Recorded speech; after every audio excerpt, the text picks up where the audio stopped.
खर्चा निकल जाएगा। आज दान और पुण्य में बहुत खर्चा हो गया है। ठीक है भाई, इस दमड़ी को तुम ही रख लो। अब चले, चलो भाइयों। ठहरो, इधर लाओ। मेरे भक्त रविदास की दी हुई भेंट मुझे दे दो। मैं अपने भक्त की भेंट स्वीकार करती हूँ। मैं अपने भक्त की भक्ति से बहुत प्रसन्न हूँ। लाओ, वो दमड़ी मुझे दे दो।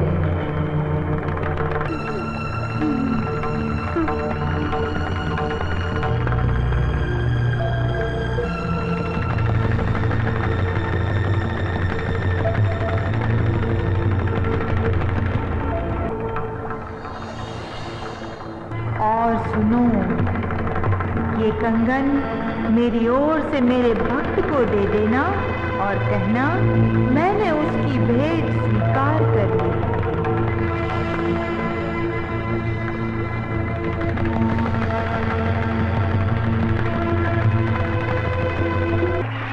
चलो भाई, चलो यहाँ से जल्दी चलो। ये मुझे लगता है ये जरूर उस शूद्र का फैलाया हुआ कोई माया जाल है। चलो। गुरुजी, हमारी आंखों ने जो देखा और हमारे कानों ने जो सुना, क्या वो सच था?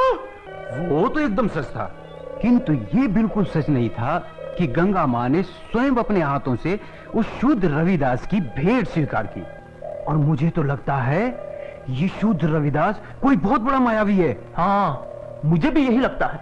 मैं अपनी आंखों और कानों पर अभी तक विश्वास नहीं कर पा रहा हूँ।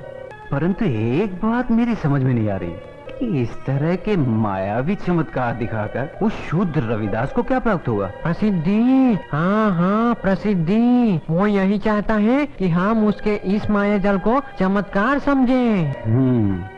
तो आगे की कहानी मेरी पूरी तरह से समझ में आ गई। वो शूद्र यही चाहता है कि उसके इस चमत्कार की चर्चा हम पूरे राज्य में करें, जिससे राज्य के भोले भाले लोग उसे गंगा माँ का सच्चा भक्त समझकर उसकी पूजा करने लगे। आप बिल्कुल सही कह रहे हैं। लेकिन इस कंगन का क्या करें? अरे करना क्या है, दे देते हो शूद्र को। राम राम, कैसी मूर्खों जैसी बातें कर रहे हैं। ऐसा करते हैं, इस कंगन को महाराज के पास लेके चलते हैं। वो जरूर हमें इस कंगन के बदले में उचित इनाम देंगे। हाँ, यही ठीक रहेगा। तो चलो महाराज के पास चलते हैं। लेकिन उस रविदास के बच्चे से क्या कहेंगे हम? अरे हम उसके घर के सामने से ही नहीं जाएंगे।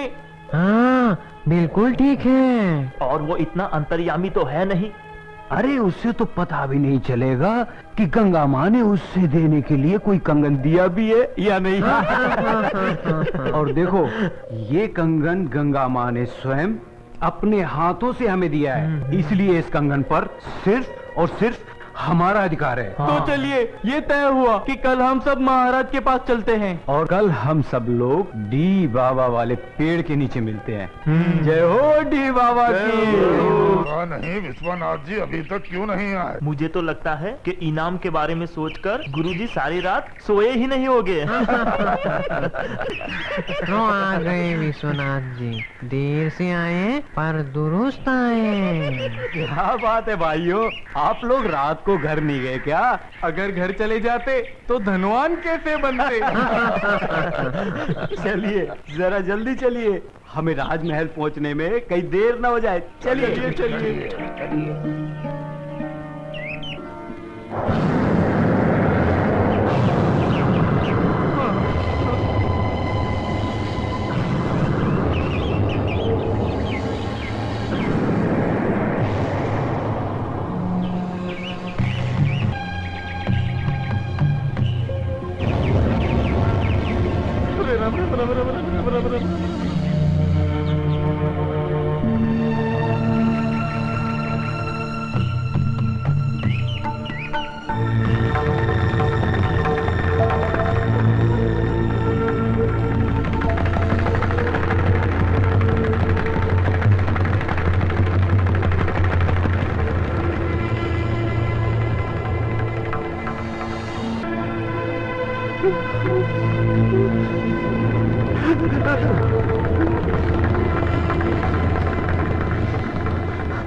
अब ये कौन सी माया है शूद्र रविदास की? गुरुजी, इस पर ध्यान मत दीजिए, पतली गली पकड़िए और निकल लीजिए। हाँ हाँ, चलो शाही बाग तक तो आ गए। गुरुजी, आप ये बार बार पीछे मुड़कर क्या देख रहे हैं? कुछ नहीं, मैं तो देख रहा था अपने वो गुरु हरिशंकर जी कहाँ रह गए। लगता है वो डर गए और घर गए। डरपोक कहीं का। चलो महाराज से मिलते हैं। अरे भाई द्वारपाल, हम लोगों को महाराज से अभी मिलना है। अभी सूचना देता हूँ। रुको, पंडित जी के लिए सूचना की कोई आवश्यकता नहीं है, इन्हें महाराज से अभी मिला देते हैं। आइए। चलो भाइयों।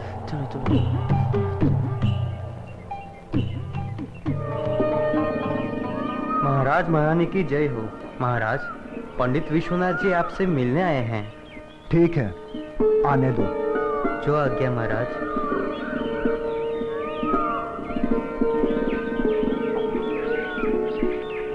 महाराज की जय हो। महाराजा काशी नरेश और महारानी को मेरा प्रणाम स्वीकार हो। आप लोग हमसे इतनी सुबह सुबह क्यों मिलना चाहते हैं? महाराज मैं बताता हूँ। हमें हमारी वर्षों की भक्ति से जो फल प्राप्त हुआ है वो हम आपको भेंट करना चाहते हैं। वर्षों की भक्ति का फल? हमें तो कुछ समझ में नहीं आया। अगर भक्ति का फल आप लोगों को मिला है तो उसे आप हमें क्यों देना चाहते हैं? क्योंकि महाराज ये हमारे किसी काम का नहीं, ये तो सिर्फ महारानी जी के योग्य है। ये तो वास्तव में बहुत अद्भुत कंगन है, लेकिन ये तुम्हें कैसे प्राप्त हुआ?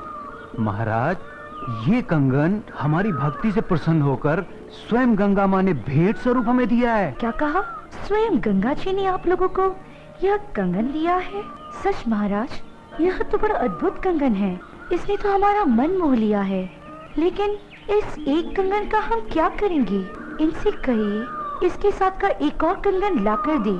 सुन लिया विश्वनाथ जी, अब आप लोग पूजा और भक्ति करके गंगा माँ से हमें इसमें का दूसरा कंगन भी ला कर दें। हम आपको मुंह मांगा इनाम देंगे। क्षमा करें महाराज, लेकिन इसमें का दूसरा कंगन हम आपको नहीं दे सकते।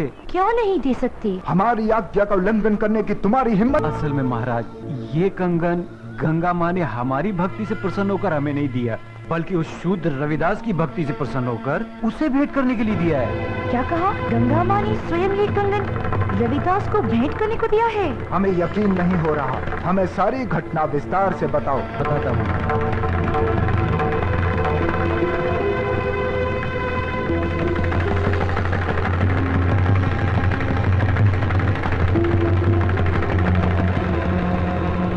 महाराज, हमने सोचा कि वो शूद्र रविदास इस सोने के कंगन का क्या करेगा, और बस इनाम पाने के चक्कर में इसे लेकर आपके पास चले आए। ये तो बहुत बड़ा चमत्कार हो गया। ऐसा तो आज तक कभी सुनने में नहीं आया। कल हम स्वयं रविदास जी से मिलने उनके घर चलेंगे और